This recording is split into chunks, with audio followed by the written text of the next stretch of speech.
हम आते हैं और चलिए बड़ी खबर का रुख करेंगे। पाकिस्तान ने भारत के खिलाफ ऑपरेशन किया लॉन्च। पाकिस्तान ने बुलियान उल मरसूस किया लॉन्च। पाकिस्तान मीडिया के हवाले से ये बड़ी खबर इस वक्त की सामने आ रही है। सबसे बड़ी खबर, पाकिस्तान ने भारत के खिलाफ ऑपरेशन लॉन्च कर दिया है।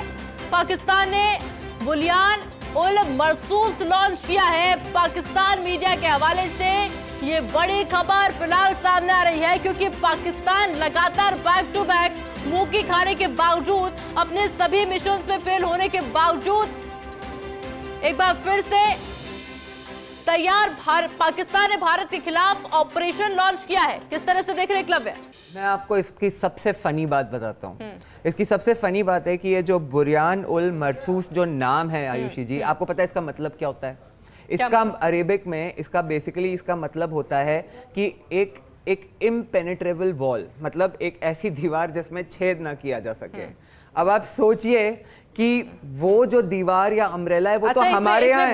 बड़ी बात यह है कि ये भी नाकाम कर दिया गया। मतलब वही तो मैं कह रहा हूँ कि मतलब सबसे गजब की बात यह है कि वो दीवार तो हमारे यहाँ पे खड़ी है, वो अम्ब्रेला तो हमारे यहाँ है। 300, 400, 500 मिसाइल और ड्रोन जाग चुके और एक हमारे यहाँ पेनिट्रेट करके हिट नहीं कर पाई, और हमने जो वहां पे मारा है उनके यहाँ हर चीज जाके लगी है, और वो अपने आप को कह रहे हैं ओरियान बुल। तो मतलब ये तो एक गजब का इनने अपने मिशन को नाम दिया है, परंतु मेरे ख्याल से ये एक ऐसी इनकी इम्पेनेट्रेबल वॉल है जो भारत ऑलरेडी पेनिट्रेट कर चुका है।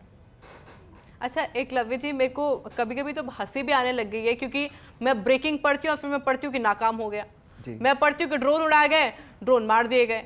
तो इनकी मशीनरीज खराब है कि इनकी प्लानिंग खराब है कि किस्मत ही खराब है? नहीं, वो हम आयुषी जी कई कंट्रीज की कल बात कर रहे थे ना, जो इनको बैकडोर से सपोर्ट करते हैं, जो स्टैंड नहीं लेते। फॉर एग्जांपल, मतलब मैं तो कहूँगा कि यूनाइटेड स्टेट्स भी जो इतनी बड़ी बड़ी बातें करता है, आज वो डी एस्केलेशन की बातें कर रहा है। जब उसका खुद का समय था तब तो उसने डी एस्केलेट नहीं किया था। तो ऐसी जो कंट्रीज हैं, मतलब मैं कहना चाहूँगा आयुषी जी आज कि आज ये बड़ी बड़ी बातें करते हैं ना कि उनका F-16 जेट इनके पास है।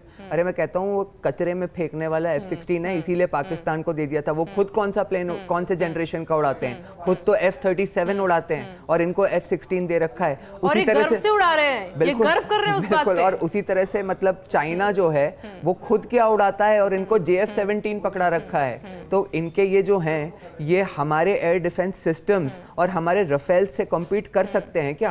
कोई चांस ही नहीं है। तो ये तो मतलब इसका जो हमें मतलब ये जो हमें भारत का एक कॉन्फिडेंस भी दिखाई दे रहा है ना, वो यही कारण है कि हमारे जो डिफेंस के लोग हैं वो अपनी डिफेंस की टेक्नोलॉजी का ज्ञान रखते हैं। उन्हें पता है कि हमारे पास क्या है और सामने वाले के पास क्या है। और उसके बाद हमारी सेना के पास जब ये सब नहीं भी था, तो हमारी सेना का जो पिछली जंगों में जो पराक्रम रहा है, जो उनका हौसला रहा है, वो इस देश के इतिहास ने, इस विश्व के इतिहास ने देखा है। हमारी एक ऐसी सेना है जिसने पाकिस्तान को एक बार नहीं, दो बार नहीं, 4 बार युद्ध हराया है।